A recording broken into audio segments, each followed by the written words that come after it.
Hello, and welcome to Making Creativity Pay, the podcast where we talk to people in creative industries about how they promote and market their work. I'm Dan Barnett, and in this episode I spoke with performer David Hoskin to talk about his comedy horror mime show, A Haunted House. We talk about taking the show to the Edinburgh Fringe, Soho Theatre and Mumbai Fringe, how to balance comedy and horror, and his creative career from illustration to voiceovers to filmmaking. I started by asking David to give a brief introduction about himself. David Hoskin. I'm a performer, comic, mime, sort of physical comedy, and a writer. And yeah, that's my my baseline. I do some other bits as well, but that's my first port of call to describe who I am and what I do. Fantastic, yes.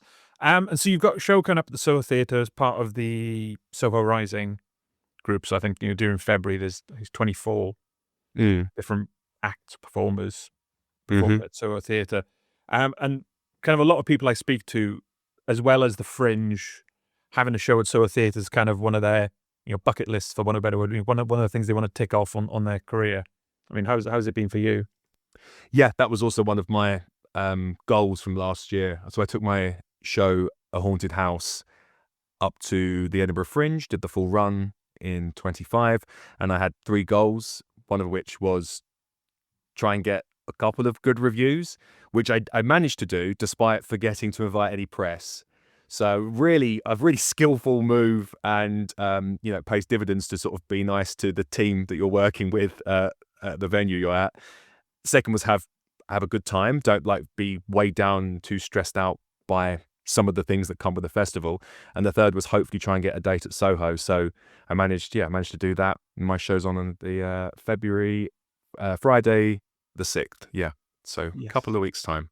Yeah. And I mean, how's it going? You're always sad in a way to kind of bring it straight to commerce before you get too far. But I mean, how are things going on that, and kind of promotion and all the rest of it? Yeah, good. It's fun. I'm just, a show is not something that is a light undertaking. It's a lot of work, and it's been 2.5 years of work now. I think it's roughly this, and the good thing is the show is kind of there, and it's sort of doing its thing. Tweaks need to be done always, but it's kind of that's kind of done. So then any kind of new sort of momentum that needs to be sort of rebuilt, or kind of new ways to think about it, are kind of fun challenges. So some of the marketing videos and stuff I've been working on, I was literally shooting one yesterday at the theatre. It's a fun opportunity, really. So it's more work, but it's fun. It's all sort of part of this kind of evolving thing. Selling tickets in any situation is difficult, and especially if you're sort of fairly new. But again, it's still a fun challenge, and regardless of what happens, it's going to be a really fun night. I don't know if you want to kind of briefly explain the show and the kind of concept behind it and how it came about. Yeah. So the show is about a one night in a haunted house, and the idea is the audience have arrived and they've sort of broken down. Their car's broken down, and it so happens that a storm has started, and you've just sort of pulled up outside a gothic sort of mansion that's sort of falling apart, and the person who looks after this mansion comes out and says, "Come inside, let's get you out of this weather, and whilst you're here I can give you a tour and tell you about the history of the house." And then you proceed to sort of go on this tour through the different rooms and see the different kind of things that live there or have lived there. And so it's a comedy, horror, and a mime show. So something for everyone. And yeah, so it's kind of born out of my favorite things are comedy and horror. I absolutely love them so much. They've been sort of a huge part of my life, and I'm especially horror. I originally sort of was more geared towards making films rather than doing stuff on stage, like videography and whatnot. So horror was a real kind of sort of touchstone of my life growing up, and sort of then finding a way to kind of bring that into a live environment. It's been really exciting and really fun. So there's loads and loads of Easter eggs that I didn't even realize were actually things I was sort of building into the show until I went, oh, okay, let's see what's kind of in here for people who are really big fans of horror. I got a little bit of feedback from certain people being like, I love this bit and that bit. I was like, oh, wicked, yeah. I did that bit on purpose. That bit, I didn't realize that was what I was like, oh, it is from that film. It is from, I don't know, American Werewolf in London or whatever, so that was fun to sort of see the kind of influences sort of bubbling to the surface as well. So for the horror literate, there's plenty of extra fun bits in there, I've got to say. Yeah. And in terms of comedy horror, I mean, how do you kind of mix the two? In a normal horror, you kind of build attention, and then there's a release, and then you kind of build it back up again. With a comedy horror, is it sometimes released as horror and sometimes released as comedy? Yeah, well, there's the same. It's the same thing, the same process. It's about release of tension. They function the same way. So, with regards to how I've built this show, originally it was definitely it's balance. It's simply a balance and kind of a structure. It's a structural question, really. And the balance of the thing originally, when I first sort of got it up on its feet and started just like trying it out in front of an audience, it lent clearly much more on the horror kind of side of things, and then it was just like a kind of a question of sort of structuring and sort of changing and thinking about the tone and how you want people to trying to chart roughly how you want people to feel throughout the hour, and what I wanted the show to be, and I wanted it to be fundamentally comedy first, not horror first. So it was making sure that you load it that way.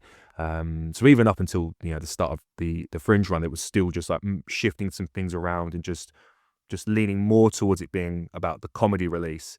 So then when the horror releases come, they hopefully have more impact. So it's this kind of balancing act.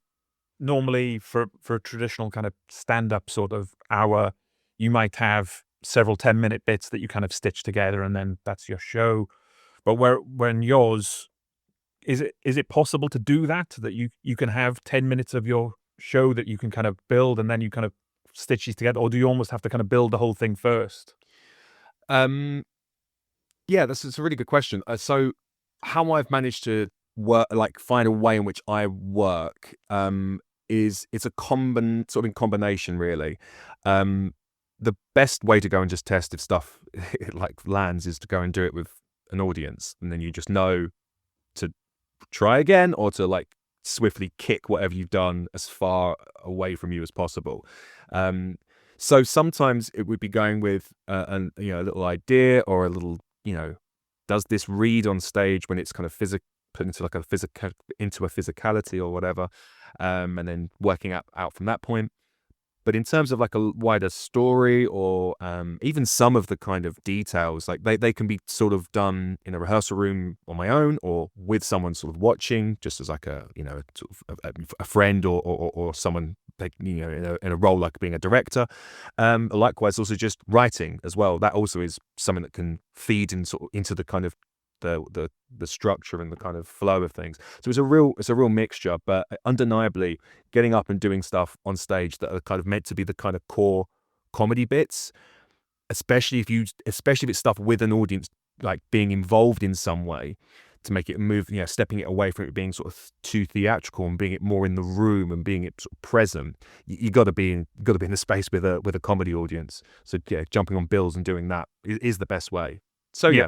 It's good to have this mixture because it means that I'm not completely wed to having to kind of hit sort of 4 gigs a night and then often maybe being on bills where people are like, what is this guy doing? So I'm actually getting the litmus test is kind of maybe a bit tricky to judge sometimes. If people are really so, far removed from seeing kind of mime and sort of clown stuff.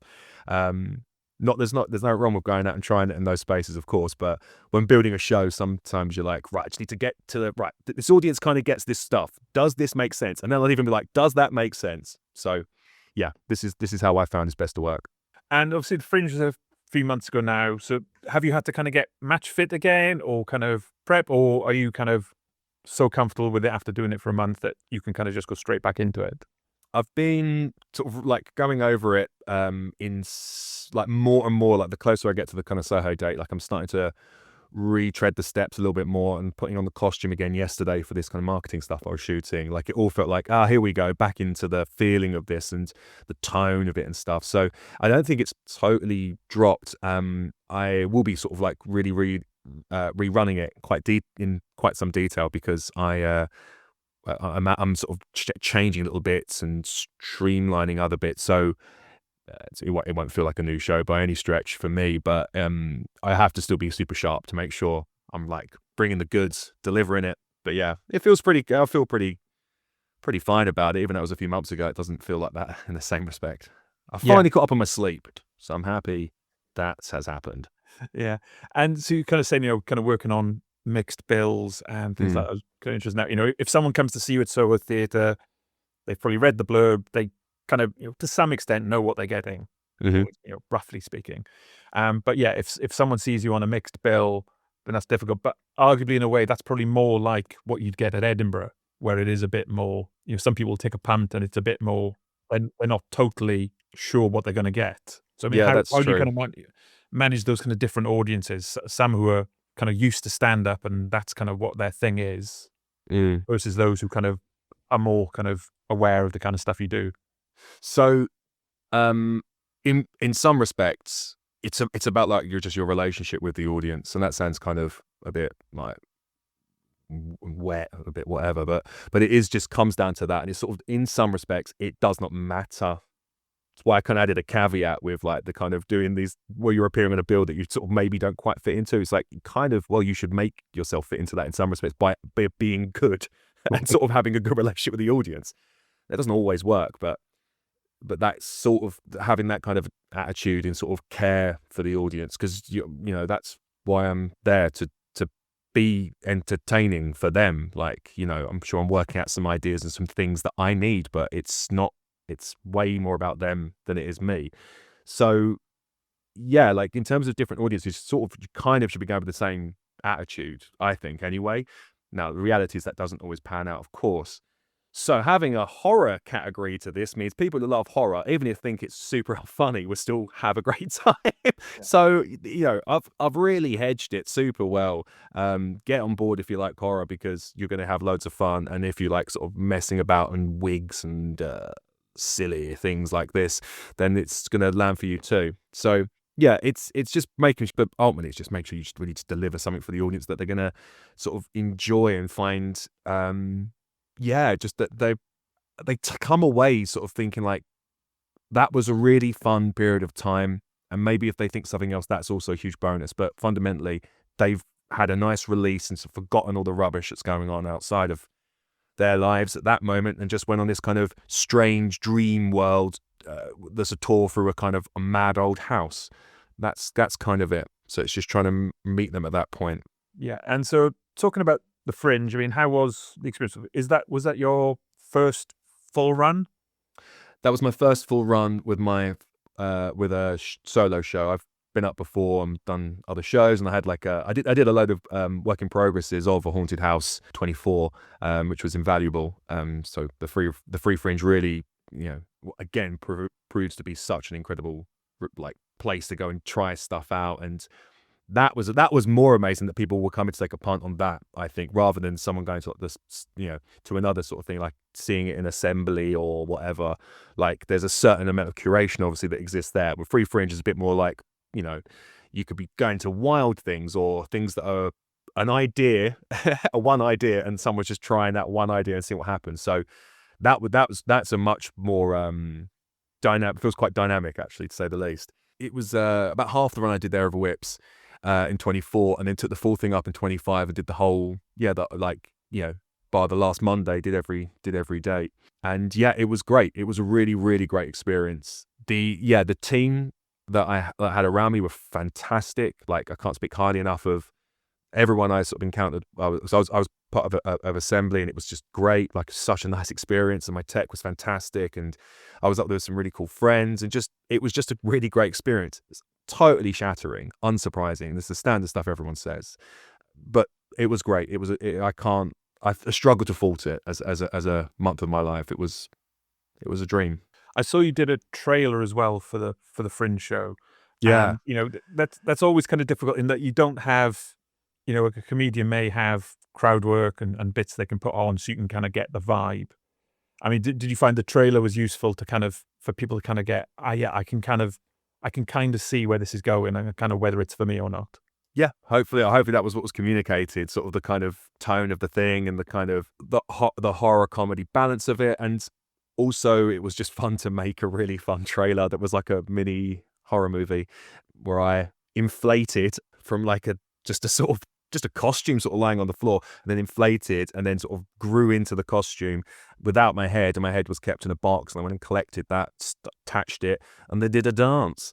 So I think a sort of physicality, mime, slightly absurd horror comedy kind of hit all the beats in there. So hopefully it was illustrative for people. People said they really liked the trailer and stuff. So great. I think it sort of hit the brief, but I haven't got a huge amount of feedback as if people went, I saw the trailer and I had to come. I've never had that. So don't know. Maybe I'll work a bit harder on my next trailer. I think just really nail it for people to know what they're exactly getting.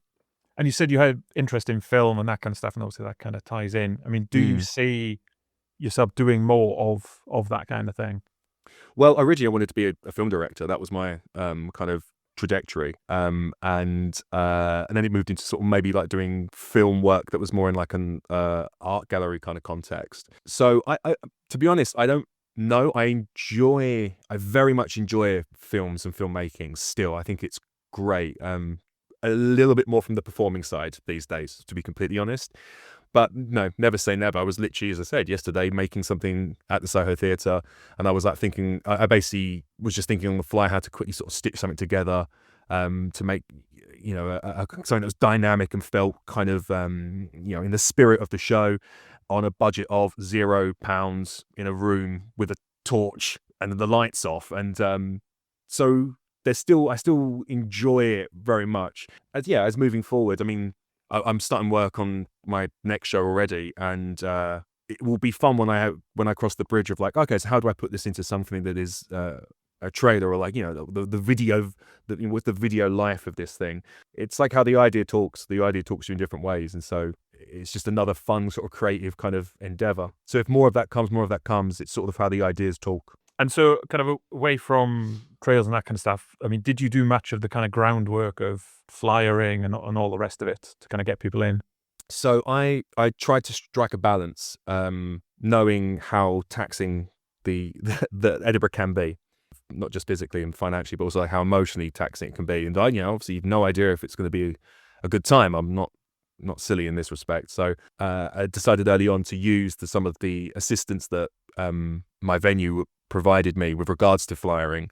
I took them up on that and thought, that's a cost I'm willing to kind of like try and build into everything here, because I think if I am having to go out, do flyering, and I'm having and it's tough because, some people have a very bad time up there. I didn't want to risk that. I thought the least I can try and stay clear-headed and deliver what I'm there to do, which is to go and deliver a show for people.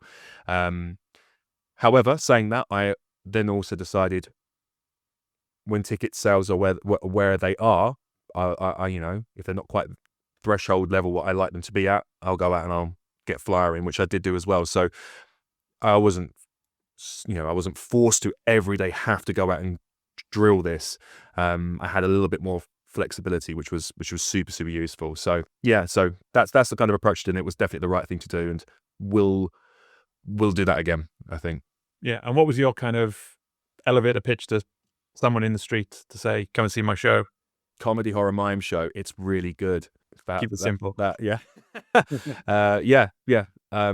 if turned ahead, then it was like, great, okay, cool.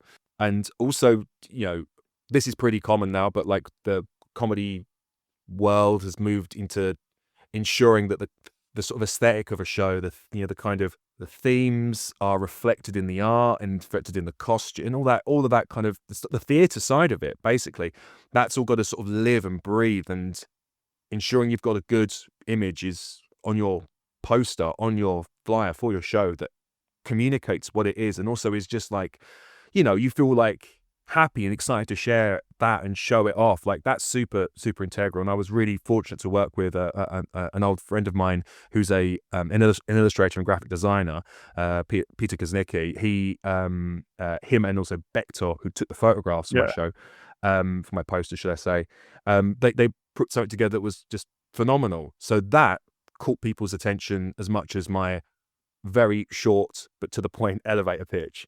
Yeah, it sounds obvious stuff, but it's like, you're not not to be down on people who are like trying to work this out, because I'm still new and I'm still clearly working this out myself, and I've been going for 10 years, right?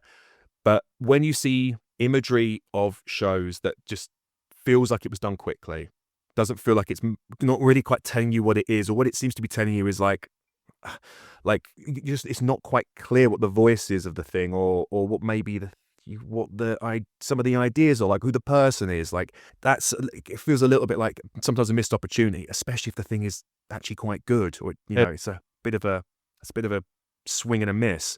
So it's just making sure, don't spend loads of money on stuff, absolutely not, but nailing a bit of that is really good. And just talking to friends who maybe have a bit more, or have different artistic eye to you is really helpful. Just some other opinions. That's what I would say. And you mentioned a bit about reviews at the start. I mean, how important was it? I saw you had a really nice one from Broadway Baby kind of halfway in. I mean, is it the kind of thing, obviously all good reviews is great, but you don't necessarily want one on the 27th of August, because it's kind of a bit late there. That's true. You were kind of saying, how much of a difference do you think that, those particular good reviews made? There's a lot that rests on reviews, I think, in people's minds. I think it must get the good reviews and so on. Now, not to sound like I'm contradicting myself with one of my things I wanted to get from it is, I'm if I got some good reviews, they help move tickets. That's it. It's simply that. Like, they do help just keep sort of pushing it along. Ultimately, then it's not that big of a deal in the long run. It just isn't. But in terms of the kind of, the machinations of like a show running for a month, it's really helpful to get some of those stuck on your posters, some of the 4s and 4.5s and 5s. Yeah, it's great. And it does feel good. Like, it's undeniable, but it is not the be all and end all. I didn't get all good reviews. And that's the same for everyone. Like, it just is. And when those reviews land, can feel really significant. And sometimes, if you get a review that comes towards the end and it's not going to do lots of legwork for shifting tickets. It's not. And that's tricky. But someone still came, still reviewed it. And if they liked it, they said good things. It's great. That's still a good thing for just moving forward. I had one like that towards the end. Like that, it was a lovely review. One of the nicest reviews I got.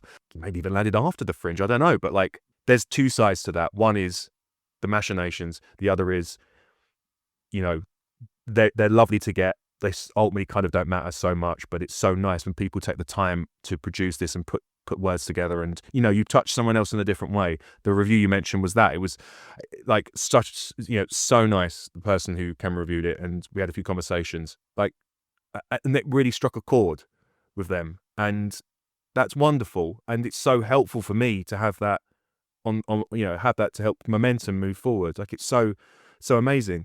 If it was a 3-star, which I can't really use on a poster, but the effect was still the same, there was maybe something in the kind of structure that didn't quite land for them or whatever, great. It's still so nice. So there's kind of positive, I think. Yeah. So you're saying you kind of starting work on a new show. Is this August too early? Is there going to be a little bit?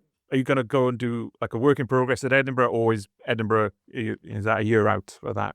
I mean, I'd love to be taking a brand new show up and doing a full run this year. I'd love to be doing that, just to sort of keep that wheel turning. And yeah, it's like sport. It feels like the whole thing feels like that to me. And then you step away from the sport, and then it becomes this kind of artistic, creative waffling wearing different city costumes and stuff in a room, and then with an audience. And then it's back to this kind of sense of sport, which is just, I really like it. It's sadly not possible. It's just, it's unsurprisingly to do with financial complexities and on and on and on. I won't lament the point of that too much. But I will be going up again to do some work in progresses on this new show, and to just to be up at the Fringe, hopefully do a short run of a haunted house up there as well. So fingers crossed for that. But it's to still be in the sort of, to still be there and to still sort of engage with it. I think it's, it's not cheap, it's not easy. But if it's possible, it's definitely worth doing. But it's also possible, and it could be definitely worth not doing and staying at home. That's also very good for some people too. So choosing the years off are pretty useful, because I just got a nice bit of momentum. I want to just keep that moving. So the next 2 I will 100% going to be up there for. That makes a lot of sense. And I mean, you using the sport analogy, you almost kind of think, yeah, this is pre-season, and August is your kind of World Cup, and everything kind of gets built up for that. So I mean, with that, how do you see stuff like the Leicester Festival? Are they kind of getting you match fit? Things have been moving this way for a while, and COVID's obviously a notable catalyst for many reasons in the kind of arts and performing world. There has been a tendency to sort of move away from Edinburgh in terms of its significance, and that's pretty. It's a very different festival to from before COVID, let alone 15 years ago or whatever, right? So it's a different beast. It's undeniably so. And what that means is obviously these other festivals, Max, another one, Leicester, obviously sadly Vault, which we no longer have, but that was another very key kind of part of this. They are becoming more and more significant and useful as well.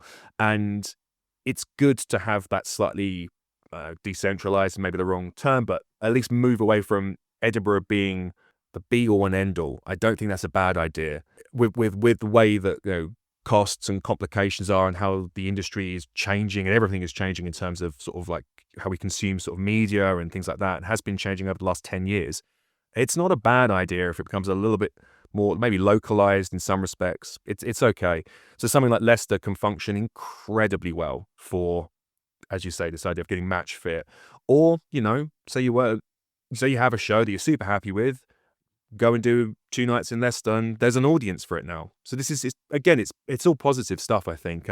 It's just, providing maybe festivals don't follow an expectation of how Edinburgh runs now, implementing that for them now in some kind of smaller scale. I think that probably is not the best idea. I don't think anyone's doing that. Yeah. But just, maybe not this approach.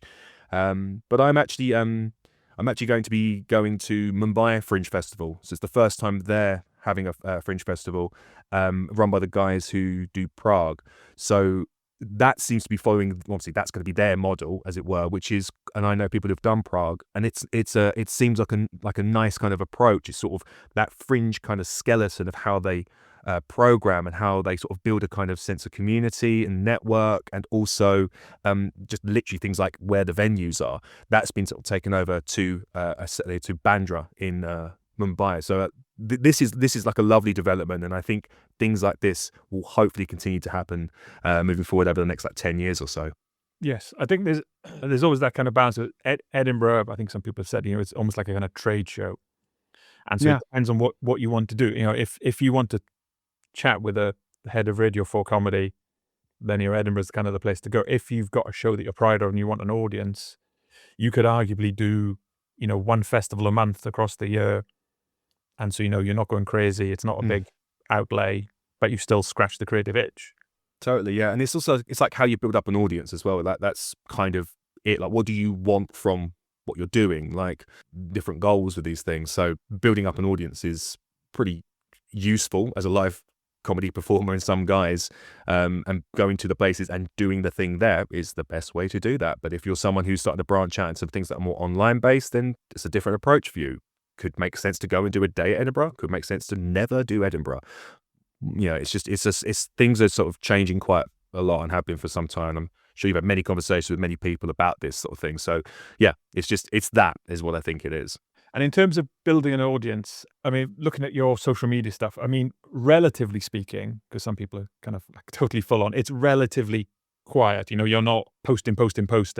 I mean, is that just for your kind of mental health and your sanity that, you don't want to go down that route? Or do you kind of feel that maybe, longer term, you need to do that to kind of, like you said, build an audience? So yeah, I can only speak personally on this one for sure. So for me, I only try and post things that I think are that either are actively interesting and useful for like something I'm doing, i.e. there's a show, a festival, or a gig, that, or it's a way to just have another kind of record of what you've done, to show you're active, to show that, I'm here, I'm still working on stuff, you just get presence basically in a way that I don't want to be too, I just don't like being too pushy with my own stuff in this kind of guise.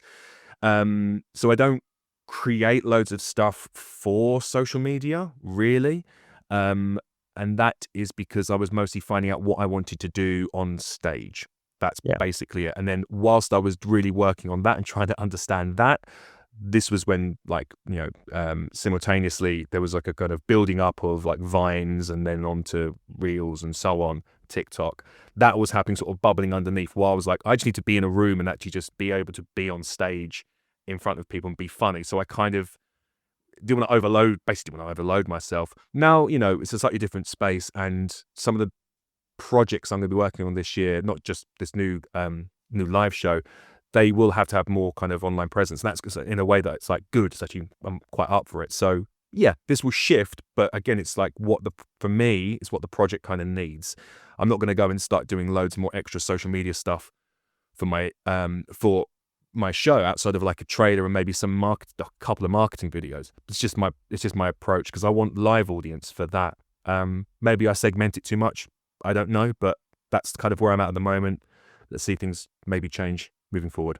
I think you're part of Soho Theatre Labs as well. Experience. I've spoken to a couple of people who've done that for the comedy side. So Candice, Brian, I had on a while back, and people have been very, very effusive in their praise for it. I mean, how did you find it?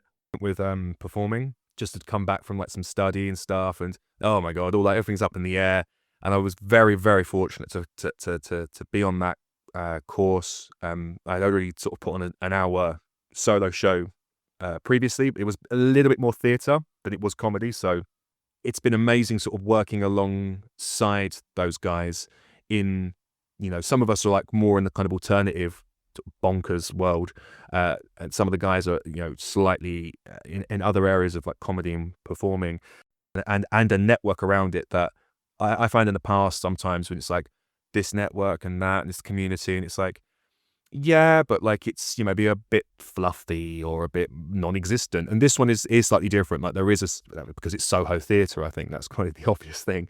So it is like pretty grounded, and yeah, so it's good. Yeah, I'm on this. I'm boring. They're not going to have anything different in an opinion there. It's good. It's good stuff. Yeah. So kind of away from the main work, you do a variety of other things. I mean, one of them is voiceover work. Yes. And so kind of interested, it's something that kind of comes up semi-regularly on the podcast, is kind of the impact of AI and that kind of stuff. Is that, have you found that kind of there's less, I mean, obviously the kind of clients you're working with, they're probably at least not yet doing it on the cheap with AI and that kind of stuff. But, do you feel that that's coming over the hill? I don't know.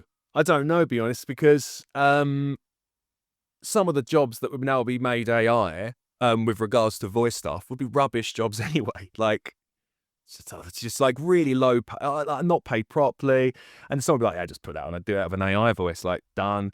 And I'm not bothered about that. I mean, some people would be like, might be really annoyed with that comment, but like, they're kind of like naff job. They like do that for a $5. It's like, that's kind of like, not selling yourself properly there. You go, it's craft, it's respect the craft.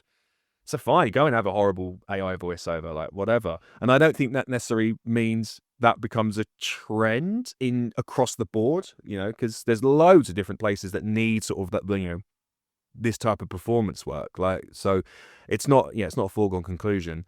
So that doesn't bother me too much. In terms of where it could start to sort of like tap into other areas, I mean, yeah, there's a definite concern in some respect.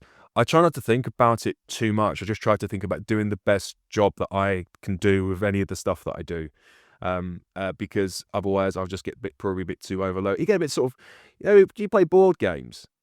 Not a huge amount, no. Well, I'll tell you something about a board game. So with board games, certain games that require you to do too many calculations in your head to do your move results in like you're constantly just going from point A, B, and C with these 3 different kind of conundrums you're sort of presenting yourself with, and you're thinking of that one, you think of that one, you think of that one, and it's like that you just get into a state of paralysis.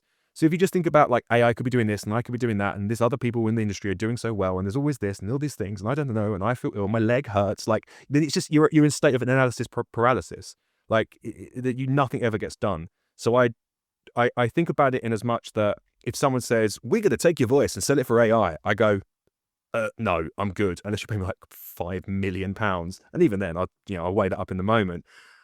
But it just happening alongside and sort of changing industries and things, then like, I don't know, man.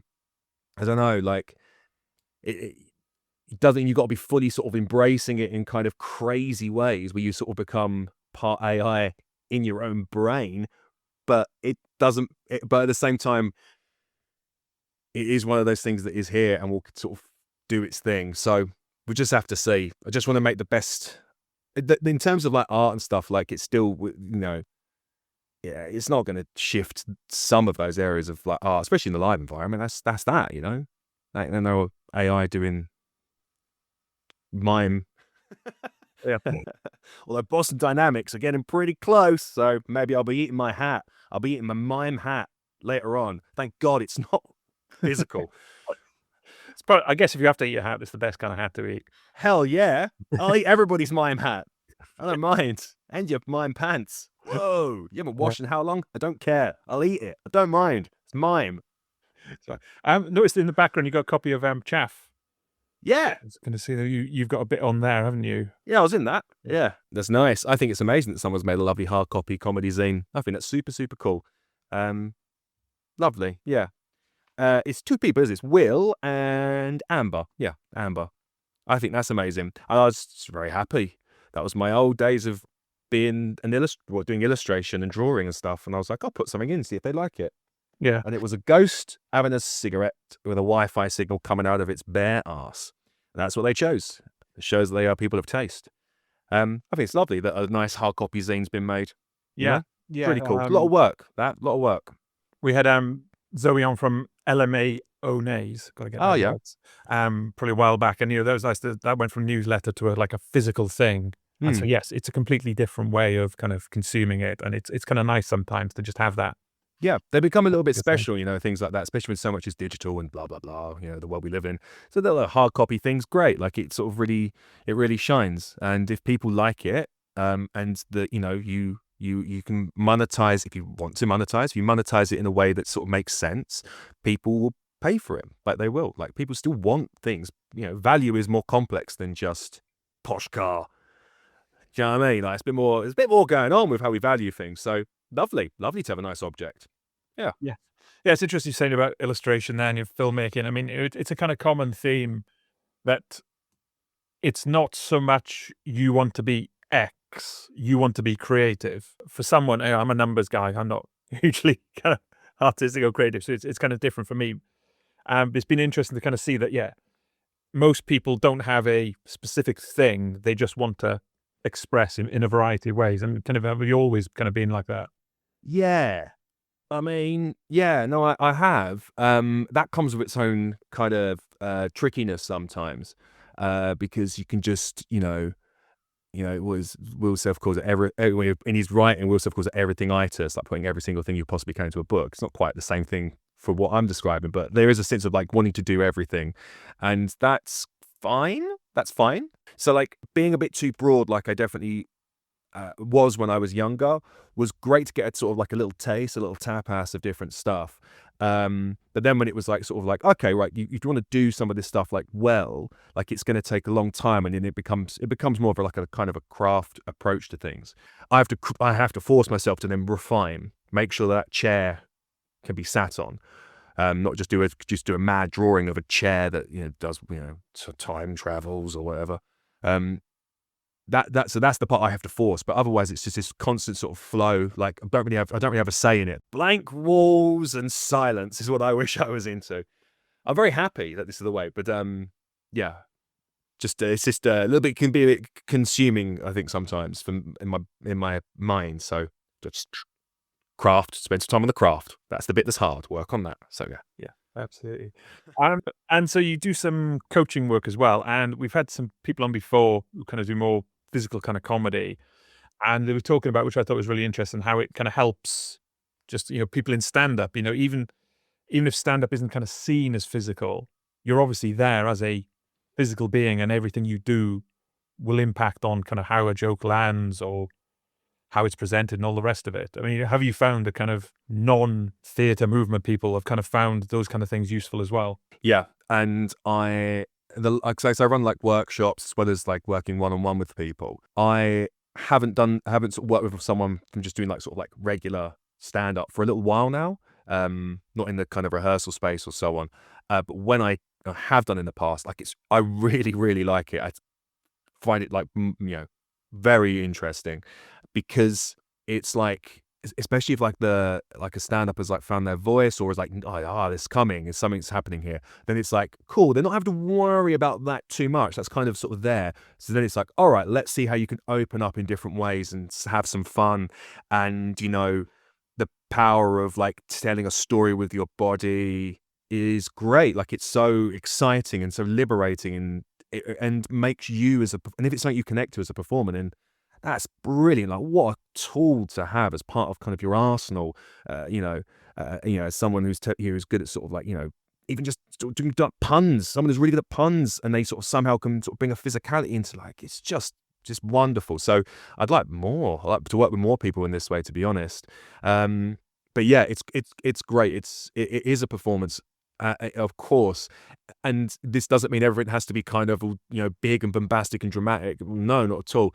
I mean, like one comedian from some years back, Ted Chippington, who would just be so deadpan, straight down the line, and basically stand completely still and just be in the mic. And it was like, that's amazing. Like this, such like kind of control over that, and just so good. So the spectrum is so wide, but it's so rich. And I think it's great when stand-ups do feel that they're in a place to start developing how they maybe explore that to make them stand out, or to just find a new part of themselves that's, part of their own creativity and expression of themselves. Yeah, it's not, again, nothing but positives on that one.